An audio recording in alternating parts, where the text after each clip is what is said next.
What do you like? That would have been great. Oh, That would get these damn mics on. Yeah. I like her. I like her. Baby, hi, so baby. All right, welcome to Low Tide. We're here today with Katie Lynne Sharbaugh. And we just wrapped a Seawall session. Katie, how are you feeling? Great. You can be brutally honest, you know. It's a little warm in here. You can rate us based on the temperature of the room. It is a little warm, but I've acclimated. Okay. So that's one thing. Honestly, though, I'm really happy that I'm doing this when I am doing this because I feel like in the past couple months and maybe year, I've really honed in and like built upon my performance skills in a way that I was really anxious about before. And like we were talking about earlier, I'm like a huge perfectionist.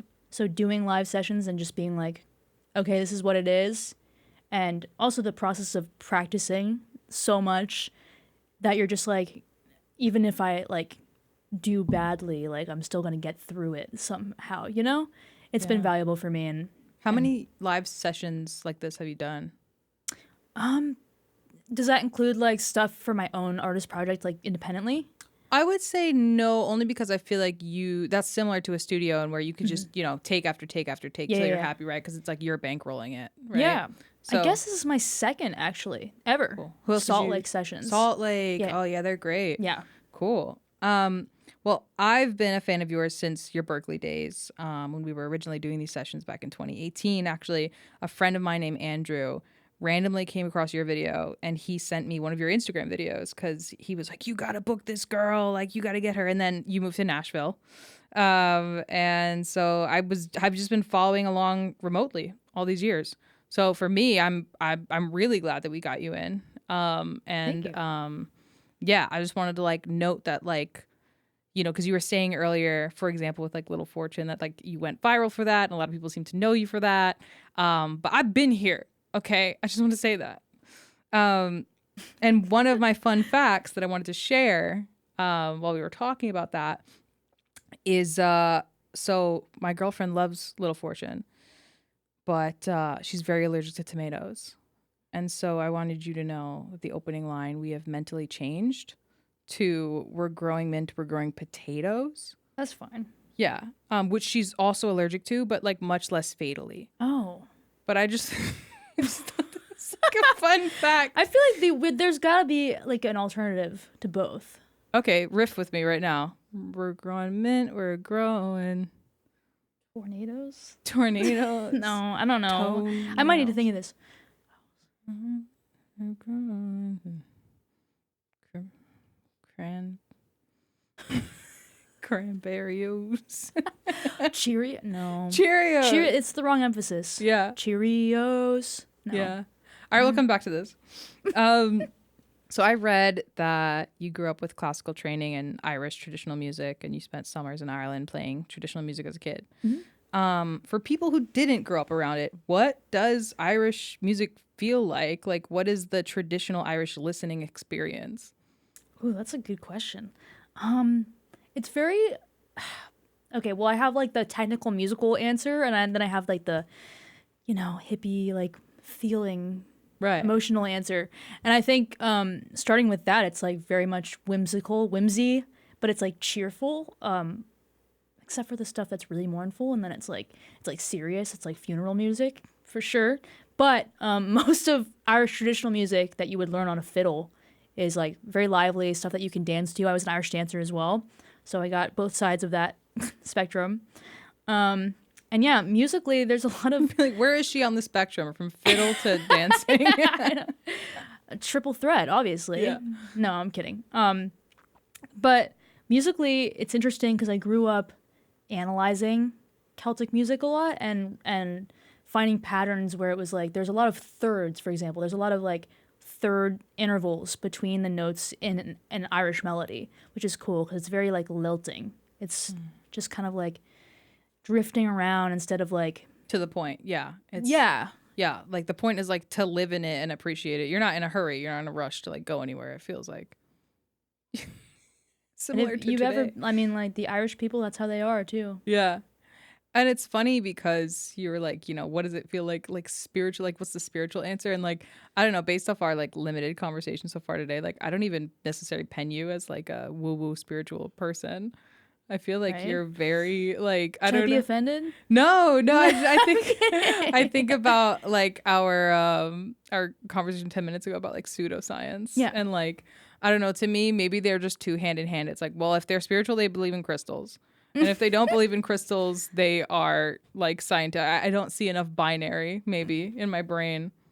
What do you think? Are you a crystal girl? I'm not a crystal girl. No. So this is what I'm saying. Like everything is a spectrum. Like it's not just black and white. Like you can be anywhere. Yeah. And I'm definitely not a crystal girl. Although like I could maybe be convinced under like very particular circumstances. Pitch me the circumstances. Like, like you're trapped in a cave and it's your only hope, and you're just if it was like a really emotional performance, like someone I really love is like bawling and telling me that something's gonna happen if I don't pray to this crystal, I would probably I would try really hard to.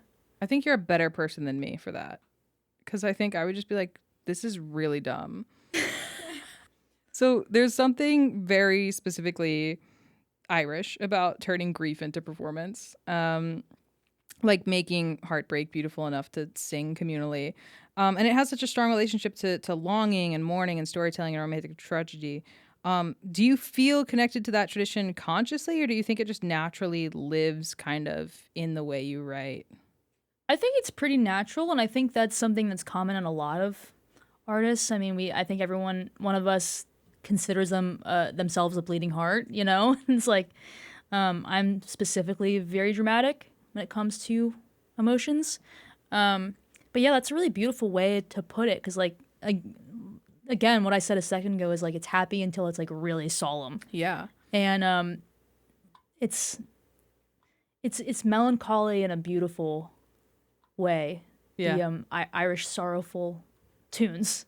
What are your strongest memories of like spending time in Ireland? Well, I'm a horse girl, Okay. self-proclaimed, and Who else proclaims you if not yourself? Like who? Like, do you have to pass it? that's fair. I guess I've kind of seeded this Yeah. thought into many people's heads. But I mean, if you know me from childhood, I'm a horse girl. Okay. And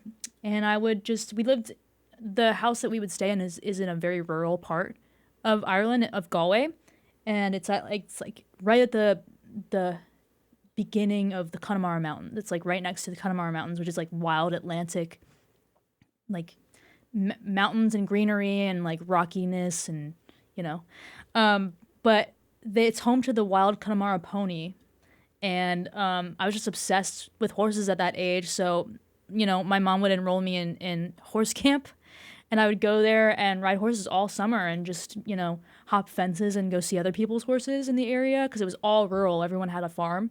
Did you ever have one of your own, or like were you not there long enough? We had a neighbor who had a wild horse, and nobody had ever touched this horse or like domesticated it or like tried to ride it. I was 11, and so naturally I thought, I'm gonna do it. I'm gonna train this horse. So I took, I got close enough to this horse where I like befriended it, and eventually he was like, you know what? You clearly love this horse. Like you can keep her for a summer while I'm away, and that's what happened. So like, she kind of became my horse, but then I broke my arm riding her. Well, because she was wild, or just like from being like she was sillier? Okay, yeah. Yeah. Woof. Well, I was there is a while before that happened where I was doing it. You felt like the beast tamer. You were like, yeah. I'm the chosen one. Like, I she was chose the chosen me. one. Yeah. Yeah. No, I mean that's. I mean, do you know? Is she still around? Do you know? They sold her, and I know that I didn't know this at the time, but she was actually pregnant. Oh my god. Which is like not good, but I was like 50 pounds, so it was fine. Like you're not supposed to ride a pregnant horse. Yeah, I know. I was like, oh my god. Like you're a horrible person, actually. No. No. So I think she had her foal, and then they sold both of them. I think. Never saw her again. What was her name? I named her Flicka after the movie flick. Do you know what I'm talking Yes, about? I I feel like know. you would know The it. fact that you have to follow up with after the movie, like, oh, really? What is Flicka from? Well, I don't know. A lot of people don't. Really? A lot of feel like people it's don't like- know that. I could sense it coming from you, but like a lot of people don't. I feel like it's as common as like Charlotte's Web or something. Really? I don't know. Yeah. But it's like way more modern than Charlotte's Web, I think. I don't know. Anyway. Flicka's the goat. I know about Flicka. Viola is such an emotionally loaded instrument. And it's not usually the main character instrument in pop music. Mhm. So what made you want to bring it into your identity as an artist? And like now, do you feel a strong longing to separate it? Wow. Well, for starters, I just like honestly, a lot of it was logistical. Like I knew I knew I needed to do something different, right? To break through the stratosphere of social media. I don't know. Congrats. Thank you. And I was like, okay, there's violin, there's viola, but violin is like screechy and you know, very abrasive, and like it's hard to sing over that. And viola is sometimes hard to sing over too, but it's a lot richer and deeper. So it was just an obvious choice for me because violin is just in general kind of annoying. And I can say that because I play both. But Humble flex. that was kind of the idea behind it. I remember just one day being like, you know, I bet I could do this. I bet I could do these two things at the same time and people would like it. And that's how it started. And it's cool because I remember being like, I'm not sure if I can pull this off. But then just working at it for so long that I did. And to answer your second question, I don't wish that I could decouple it, but I do want it to evolve with me as I go through the eras that I'm going to go through as an artist. And like going back to the Little Fortune thing, it's like that was a momentary thing for me, and I'm so grateful for where it brought me. But now I'm like, you know, my viola and I have evolved and progressed so much Me past and my that. girl. Yeah. We've been through a lot I mean, together. we've been together for, how old am I? 26? 13, 14 years? Wow. Is it your first one? It's my first one that I owned. Yeah. Yeah. Wow. And yeah, I mean, TikTok introduced a lot of people to you through those videos. So do you feel like the internet understands what kind of artist you are yet? I think I'm getting there. I don't think it's 100%. And that's because I'm not 100% sure all the time, you know? Sure. Like, I think that I blend a lot of genres in interesting ways. And there's also always that, like, that trap that you fall into wanting to be like other people that you like, that are going viral. You know, you want to be with the trends. And I fall victim to that a lot, even though I like to think that I'm very, like, independent. Mm-hmm. It's just hard when you're dependent on social media to, like, gain traction. Yeah. And well, just although this topic isn't necessarily related, you triggered something in my memory when you said the word independent. Because earlier you were talking about how, you know, when you were, I think during your loop pedal set, you were like, you know, I'm trying to be more independent. And I was like, what do you mean by that? And you were like, because, you know, the music that I play is typically hard without like a band, you know, playing with you. And so are you here solo in New York right now? Or? Yep. Yeah. And so I guess like what has touring and shows and the gigging life kind of looked like for you as you're trying to like not necessarily like completely separate yourself from that instrument, but build out your sound while also not necessarily having like a full-time band? Yeah. Well, firstly, I would love to have a full-time band eventually, but, you know, bands Come cost a on, lot. a girl got to do what a girl got to do. Yeah. You know, but I'm also really lucky that my partner musically is my partner in life. And he's a touring guitarist. And he loves playing my music, and that's what we've been doing on every tour that I've been on so far, is just a duo, me and him, and it's been working really well. But, like, part of me transitioning to trying to do looping more often is that he has other gigs, you know, and he travels with other people, and eventually it's just not going to work out. So that's the motive behind it. But it's been really nice to just do the duo. I mean, we both understand each other really well musically, so it kind of like, it's just natural at this point. And And when I have gotten to play with a band, it's really fun too, but it's just a different type of synergy. It's a lot more like it's you're yelling over a lot more people, you know? Like Yeah. simply put. Yeah. And have you done a lot of like live looping before? Or is this something you're like just breaking into and experimenting with? It's relatively new. And by that I mean maybe a year and a half, which still feels new for me. Because looping is really tough to do live unless you like arrange it in a very specific way where you can't like it's like you're unlikely to fall out of time, fall out of rhythm, you know? Yeah. Like you have to be pretty on point. And I've struggled with that for sure, but I really want to get better at it because it's just cool. It looks cool. It is. It's super cool. I mean, the feat that you pulled off today was super impressive. And you know, I just want to reiterate, like, I feel like you maybe felt like, I don't know, that we were, there's people staring at you, you know, there's quite literally people are staring at you, but there wasn't like any pressure. I was honestly still, it was like, girl, I said at one point, I was like, can anyone in this room do it better than you right now? No. So Pressure comes from within. yeah. Yeah, I see that a lot. I bet you do. I see that a lot in you. So I feel like a lot of your songs sit in this space between yearning and self-awareness, and like the narrator knows they're romanticizing something while they're actively doing it. I think of songs like Omaha, for example. Is that something you notice in yourself outside of music too, or is it a tool that you flip on because you know that it just helps you write and like get the song out of your brain and to the paper? It's very much who I am.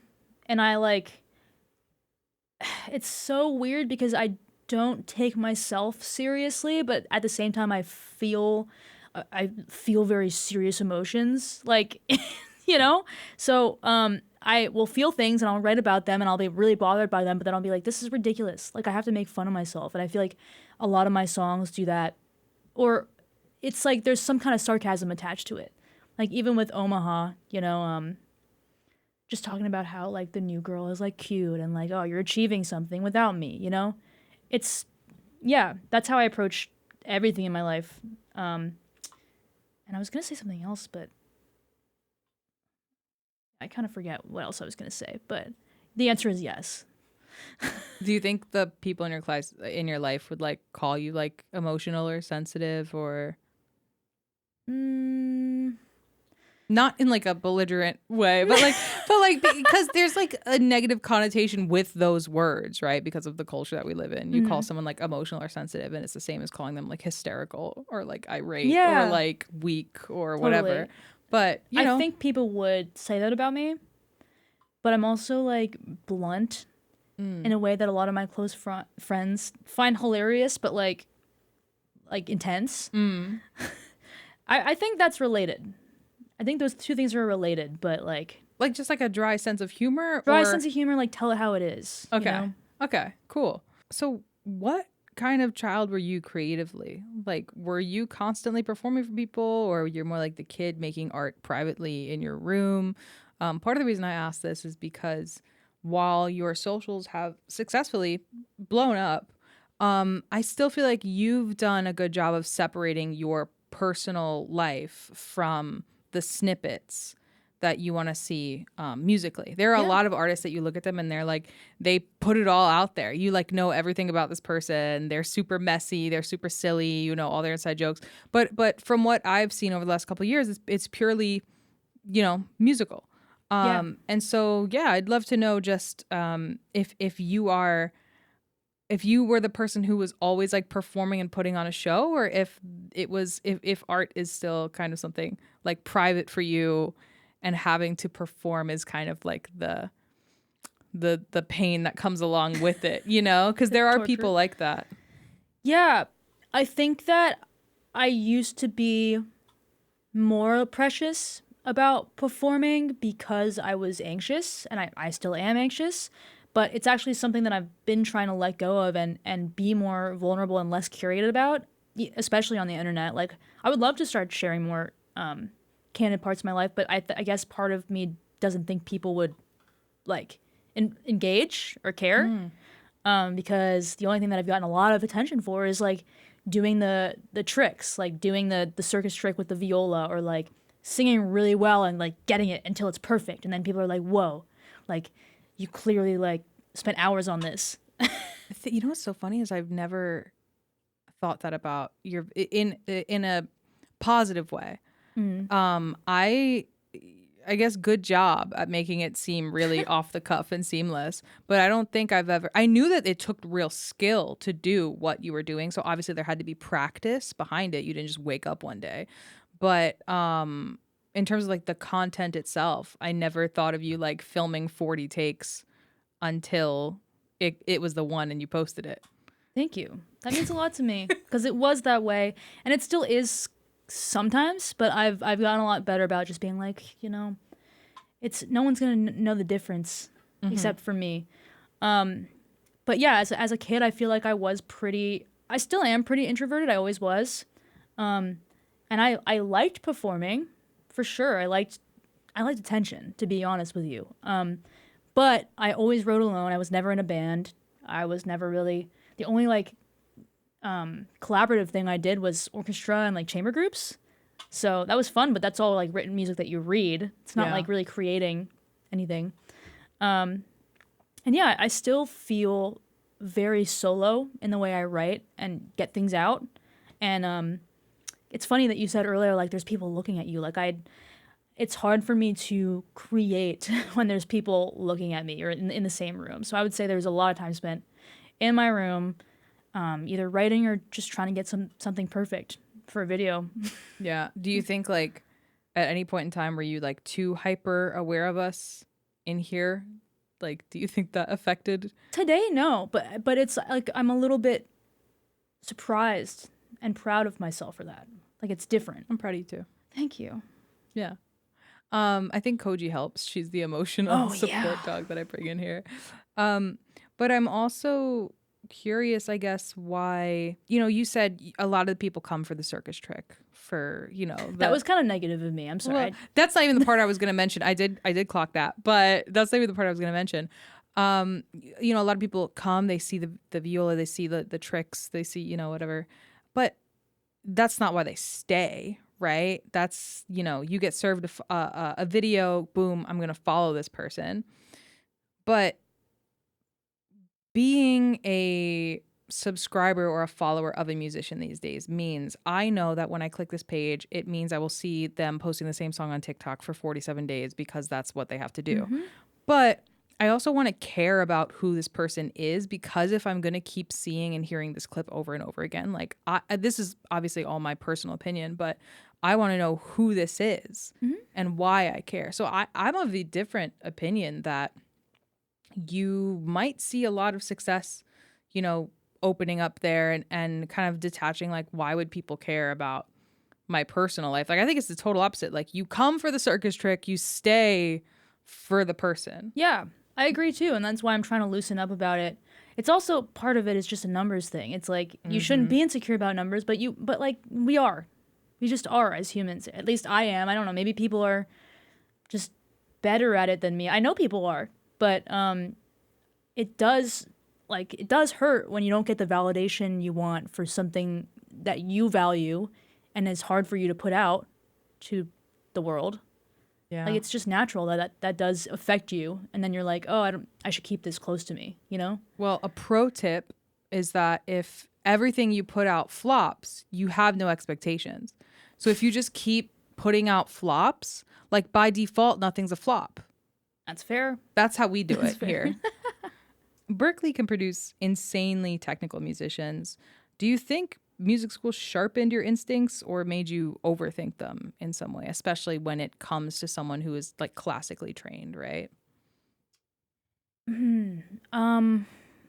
Well, music school for sure introduced me to so much music, so many like crazy musicians, and I think that in itself really opened my mind and like gave me more, this is so poetic of me, but like gave me more colors on the palette to like paint with, Yeah. Especially like Berklee being a jazz school originally, it was like I was just thrust into this whole world of like just technical nuance, I guess. Jazz is so nuanced and like particular and like, yeah, that definitely sharpened me up. And like also just being around people that were so good, I was like, I need to get better. So I did spend a lot of time just perfecting. I'll never be perfect, but you know, getting better at my craft. What was the other part you were saying? Just Did it if sharpen you or like? Yeah, just if it sharpened you, or if as someone who came from like, you know, classical instruments and like a classical exposure, if it just added to like the overthinking of it all, because that's the type of environment that fosters a lot of time. I think I did feel intimidated and insecure a lot, like in jam sessions. Like I never liked jam sessions, and I think that's part of why. Because it's like, I don't consider myself to be a crazy skilled, like instrumentalist, especially on keys. Like I can play viola, I can play like a lot of classical pieces, but I was never like a shredder, like improv, like crazy shred. And nowadays, especially living in Nashville, I like have been working on that, and I want to be able to play crazy bluegrass licks. Hi. Good morning, Bubba. That woke her up. Yeah. But it was definitely intimidating. But I think overall it made me better. What made you want to make the jump to Nashville? Honestly, someone just told me to go. My roommate. Damn. Well, you have to. Also, most of my college experience was during COVID. So everything was shut down, and I was like, I didn't really have a reason to go to any of the other big music cities, like LA or New York. New York, I was sick of it. Sorry, no offense. LA, I never really liked that much. And yeah, my roommate literally was like, why don't you just move to Nashville? Whatever, you have nothing to lose. And I was like, facts. Are you like generally that type of person, or is that like one of the bravest things, like one of the most random things No, you've done? I am that I'm that type of person. I never really understood why it was like moving away for college or like moving away anywhere was like scary for people. I think moving away for college is not very scary, but I think like making the leap after college to a new, because a lot of people are like, great, I've done this. I will either stay in this city that I've relocated to already or go back home and figure it out from there. So I think there is a lot of bravery in jumping to the new third thing, especially when you don't have foundations yet. And you're like, I'm going to start over one more time and see what happens with no safety net. Like, I think there's a lot of bravery in that. Or lack of forethought. I just was so excited. Well, yeah. that I have both, I guess. Especially because like, I don't know, like 5 minutes ago, you were like, I have a lot of anxiety. And you're like, I do, but everything is so complicated in life. Like, again, it's a spectrum because like, what cures anxiety? Well, first of all, nothing, but first of all, beta blockers. beta apparently. blockers, yes. Now you're getting it. But a lot of people will say like they stay inside all day because they're anxious. They don't go out on a limb because they're anxious. But for me, I feel like adrenaline and excitement kind of like cures it for me a little bit. Like, you know, I get anxious when I'm in the same routine that I feel like is not going anywhere. If that makes sense. Like when I feel stagnant and unproductive and like unmotivated, that causes anxiety as well. So removing yourself and putting yourself in a new space. I actually wrote a song about this at the beginning of college. Good plug opportunity. Thank you. Yeah. Well, that song never got its flowers. It's a deep cut. And so I'm trying to get people to listen to it. But anyway, just like the idea of going somewhere and expecting everything to change in your life, I very much thought that was a thing. And so that's why I wasn't afraid to just like just make the jump. And I learned that is not how life works. But the novelty, to quote Jensen McRae. Love novelty. Good plug. Yeah. And so when you made that jump to Nashville, did you know anyone? No. Damn. So what was that? What's that? I mean, you just found a random apartment and found friends off of Reddit, or like what? Tell me, what's the process Not like? even. I went on Facebook and I found a farm property. And you grew mint and tomatoes? No, I didn't even do that. It was an hour away from Nashville proper, right? In the middle of East Tennessee. And I was like, hell yeah, I'm a horse girl. This works for me. And the owner of the house was this really eccentric guy who like was a therapist but also a tattoo artist and also like a farmer. He's trying All to be three of those things are the same. Those are I the guess same so. thing. Yeah. But I was like, hell yeah, I'm gonna try this out. And everyone was like, you're gonna hate that. It's so far from the city. And I was like, I have nothing to lose. Like I know nobody in the city, so who cares? I lived there for like a year and a half, and it was amazing, beautiful place.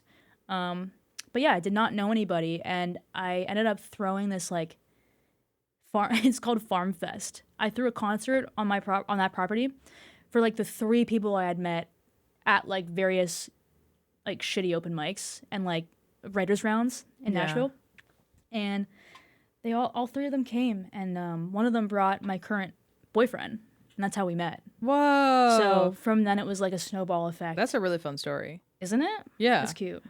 So now you're in like the city? Now I'm 20 minutes north of the city. Close enough. It's close. It's Close enough. It's great. And I mean, do you find that for that stage in your life, like that rural experience made sense, but are you glad to be back in kind of like more civilization? Absolutely. Yeah. I think I loved it until it did eventually get too hard, because if you have a job in the city and you're driving 2 hours every day to and fro, like it wastes a lot of time. Yeah. So, but I don't regret moving there at all. Have you like built a community now, or do you still feel like for the yeah. most part? Okay. One cool. of the things about Nashville is that like everyone knows everybody and sees everybody everywhere. It's Yeah. too small. Yeah, and then you went to Berklee with 1,000 other people that I know. You even know that Charlie, and you know, well, vicariously would know Noah, aka Breachway, who's recorded here. So I think like it makes me curious because, you know, studios like Ashlon feel kind of increasingly rare now. Does recording there feel, I mean, I feel like I know your answer to this only because you hinted at it a little earlier, but does recording there feel communal or creatively different from other recording experiences you've had? Or are you, because you're someone who's so like locked in and like, you know, very precious about like your process, if it kind of wouldn't matter to you regardless? Ashlon is like the place. And for the past like 5 years, I've been refusing to go anywhere else. And I don't regret that. And like my manager is trying to convince me to try some other people in Nashville, and I just like I have, and there's a lot of great producers there. But there's something about Ashlon that just has an energy, and part of it is the collaborative nature, like the Airbnb there. You can, you know, everything's so communal and secluded. And a lot of people that I relate to come through Ashlon. But also it's Charlie himself allows for you to be precious. And that's what I love about him. He will suggest things, and he has his opinions, but he knows how important the music is to the artist, and he genuinely wants that to show through. That makes sense. Like he genuinely wants to communicate that rather instead of just like making a product and selling it. Yeah. And it's really special because a lot of producers are you know, they act like they don't care, but they do care, but they it's just another job, you know. Do you think you'd ever be? Did you think you ever want to / be successful at making a record in the kind of like communal stakes that I mentioned? You know, like Noah did. That you invite like 40 people, or do you think that would be like for you just like too distracting of a process? I think 40 people is a lot. Actually, the first album I made with Charlie at Ashlon was a band. Like the whole band came. At one point, this last record I made, there was a couple members of a band, not the whole band. But then for Upstage, my last album, we did like a quartet thing. So there was like the 4 people in the quartet, then me, and then my boyfriend and Charlie. So like, there's always been multiple people there, and it's like weird when there isn't. Like when it's just me and Charlie, it's like awkward, you know? You got nothing to talk about. None. No, we actually, we hate each other. So I want to pivot us to a fun speed round now. Oh no. No? Are you not good with No, speed I'm round? down. Okay, Let's do okay. All right. An instrument that deserves more love. I feel like that's leading me into viola. I'm not leading you in. Harp. Harp. That's great. Yeah. A song that makes you feel 17 again. Starting to Get to You, Jensen McRae. I feel like these are like actually for me now. You're not even. Worst instrument to carry through an airport. Oboe. What food would immediately ruin a first date for you? Lasagna. Talk to I me know about that's that. weird, but Yeah, talk to me about that. I just never liked it. Are don't you an know. Italian food girl or just like lasagna specifically? I was never huge on pasta. I know that sounds crazy to say. I just was never like wowed by it. No, I mean I'm not huge on pasta, and like I'm Italian food is not even in my top. Like it's probably at the bottom. Yeah. But not in a way that it's like gonna ruin a first date for me. But Ruin? I don't think anything would like ruin. you go first date and sorry Evan and first date and it's Evan and he hypothetically he's like I made us lasagna. Like he made a romantic dinner and he made lasagna. I mean, I would eat it. Yeah. I Okay. would still eat it. And you show up for a second date. But like for me, for example, if someone was like, I made us dinner and I'm like, oh my God, and it's like squid, I'd be like, Oh. I'm not. Well, that would be interesting. My interest would be piqued. So you're not like a picky eater at all. Not at all. But you know what? I rescind my earlier statement. It's I don't like sweet potatoes. Oh my God. I don't like them. Do you think yearning is stored in the viola specifically? I feel like you think this. But sure, No, if that's the answer. I think it's stored in the violin. I do. Okay. It's more No, I can believe haunting. that. It's more haunting. The I violin think. is more like whaley. Yeah. Yeah. It's much more like ghosts have been here. You know? Yeah. If your music had a scent, what would it smell like? I feel like I want the answer to be lavender, but someone will say something different. Someone else would say something different. Okay. Well, it can be lavender because no one else is here. Grass? Spring grass. Oh. Hey. I like it. Best crying weather. Probably snow. Are you good at keeping plants alive? No. I know this is going to be a shock to many people, many listeners, but I just recently started being able to keep plants alive. And it's like a cactus. No, it's a clover, actually. Okay. I'm not familiar with the clover. They're really hard to kill. Okay, sick. Great. Which vegetable would absolutely start a fight in a bar? Either asparagus or cauliflower.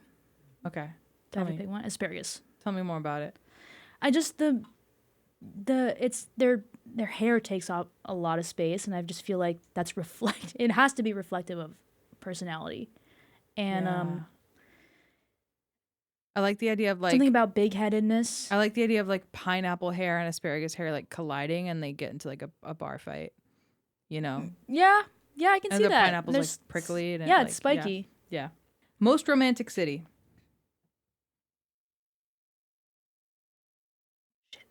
Austin.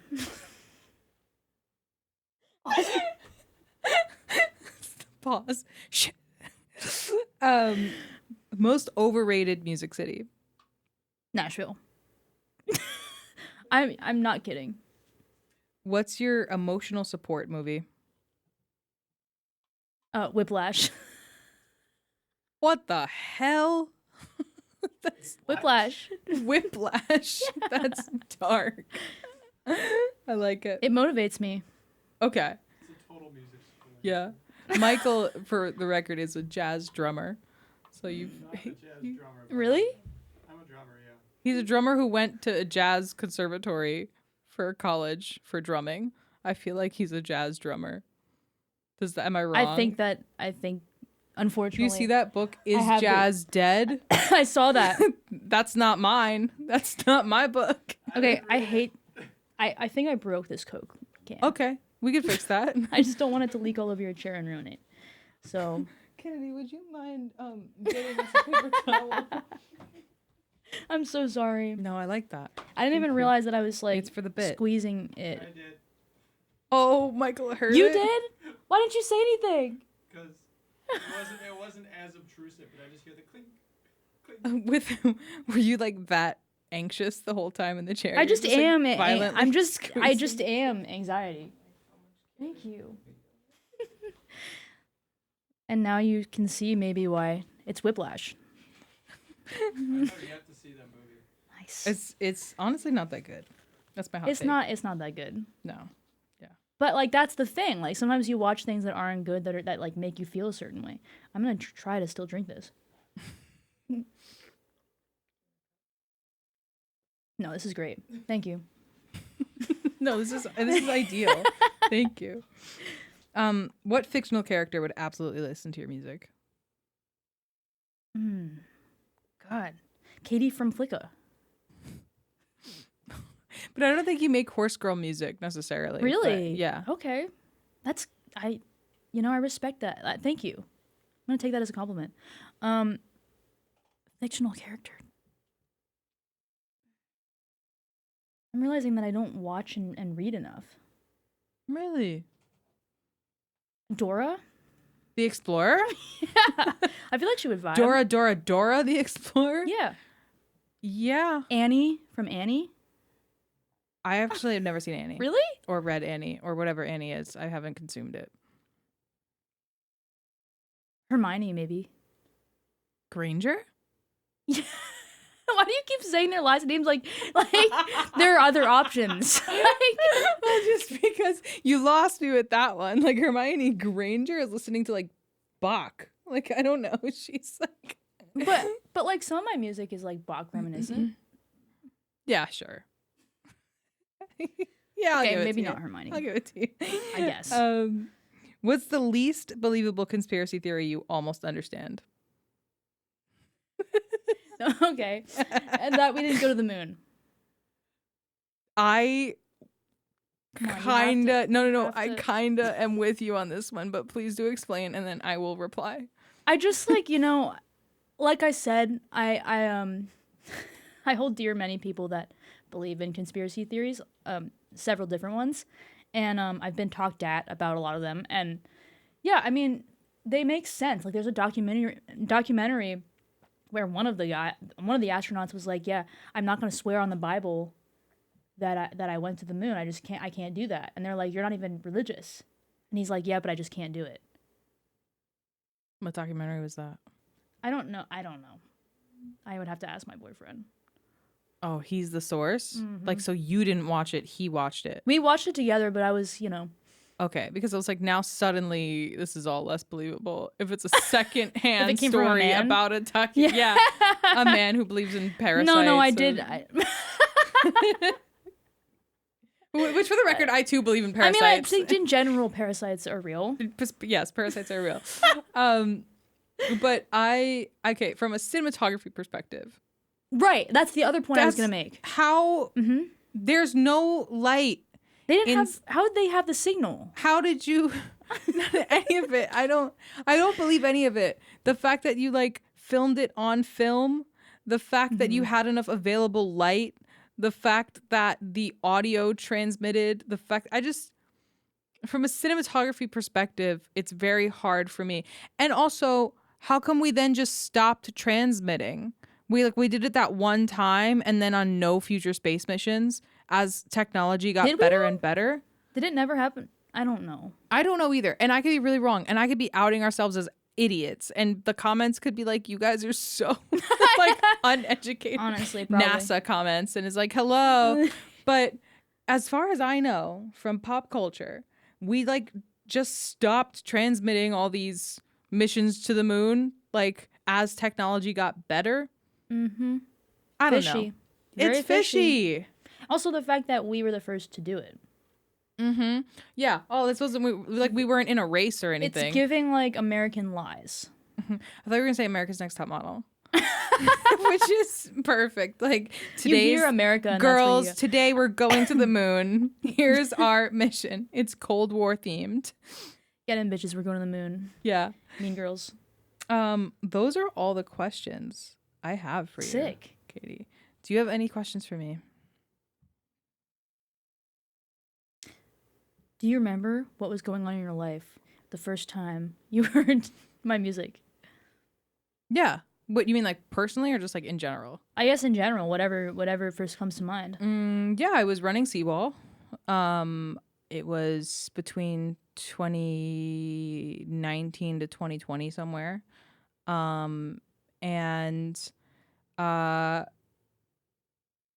personally in my life, I was at a job that I hated and actually burnt out because I was running the Seawall studio while working a full-time job, and the studio was an hour away from my house and my house was an hour away from the job in Manhattan. So I was just like making a triangle of death all the time. Did not make enough money, living paycheck to paycheck, and I was like, but I think this is going to take off. I think it's going to be a thing. It has not taken off, but it is a thing. I told you I know of Seawall from one of my favorite like indie artists. Taking off is subjective, right? And we were dark for years because we lost the studio and then, COVID, and we were like, how do we do this without a space? So it wasn't like we were like running all that time. Really, we've only been doing this again for like maybe 2 years. And you know what? Like, that's awesome, first of all. And I also don't think that taking off necessarily applies to something like this, because it's like, no, you're just a curator and like a missionary for like spreading the indie greatness that is already like up and coming and maybe not just like mainstream, So I don't think it applies. But also, like, someone once told me when I was like down and out about getting 30 likes on an Instagram post that it's like, okay, but can you imagine 30 people coming to a show of yours? Yeah. Can you imagine 1,000 people tuning into something? Yeah. If that were a possibility, that everybody on that YouTube channel were in the same room at the same time and they're all genuinely interested in what you're doing, like, that's a lot. Yeah. I think about it all the time too. Like, I made the joke earlier about like, if everything you do is a flop, nothing's a flop, right? Which like is a joke, but also my mindset has totally shifted because I don't release things with expectations for numbers. I release things with expectations and knowledge and belief that what's going to happen is like other really talented really talented musicians or managers or, people are going to reach out and be like, hey, we saw this, we'd love to. And that is what's happening. We're fielding inquiries left and right. Like we don't have the time in the calendar year for the amount of really talented artists that we want to work with now. And I think what I'm finding really vindicating and validating is like, there's one band we worked with, for example, called Boys Go to Jupiter. I don't know if you know them. Yeah. I almost played a show with them. It didn't work out. You would love it. They're a blast. And we get so much engagement, like comments on their videos from people. One of the songs we have out with them, December, is not out yet. The only place you can listen to December is at Seawall. And people are commenting like, I keep coming back to this because I can't wait for the version to come out. And like, this is such an incredible recording. Like, thank you guys for putting it out there. And like, that is more validating to me than getting 1,000 likes for sure. Absolutely. And it just, stuff like that really, I don't know, helps me feel like we're doing it. We're doing something. Can I add one more thing? I know we're going over time, but just to add on to that, whenever I feel badly about like, I'm not as popular as this person, like, I'm very competitive as a person. And so sometimes I'm like, well, people might think I'm good, but like not as good as this person, like not the best. Again, to quote Jensen McRae, like I'm good, but not the best. I feel that deeply. But I had this thought a while ago where it's like, if someone goes to your show, there's no other place they could be at that moment. Or if someone watches your video, if someone like listens to you on the radio on Spotify or whatever, they can't. I know you can multitask, whatever, but who's putting like one song in one ear and one song on the like? No, at some point, someone is giving you their undivided attention, and that's all that matters. Even if it's just yourself, you're just writing a song and you're hearing it, and you're like, wow, that's sick. I love that. Yeah, like that is all that matters, and that's an example of that. You know what is surprising me is how many people are like vibing with these podcasts. How many people are like sitting down and giving us an hour, 45 minutes, however long it is, of their attention, which is, and again, we get comments being like, I came here from like a funny 10-second Instagram post that I saw and I wanted to see the full thing. And this is so great learning this about this artist. And yeah, I mean, the comments are affirming. I don't get many hate comments, luckily. So they're all like really sweet, affirming things. But it's also been really nice, like seeing in real time people appreciating being connected to their like favorite artists that they want more context from. Yeah. Like, it's cute. And at that moment, they could be doing anything else, but they are doing that. And I don't know, that's affirming. Well, I hope a lot of people sit down and feel more connected to you after this. You have anything you want to say to them? Shit. No. But yeah, thanks for being here. Yeah. Well, Katie, you thanks for being here and spending time with us. And if you want to hear more from Katie, Katie Lynne, her performances are up on the Seawall Sessions YouTube, and we'll have links to all her socials so you can stay in the loop on shows and new music. Thanks for listening. This has been Low Tide at Seawall, and you can wave around frantically at whatever camera you want now. Bye. Bye.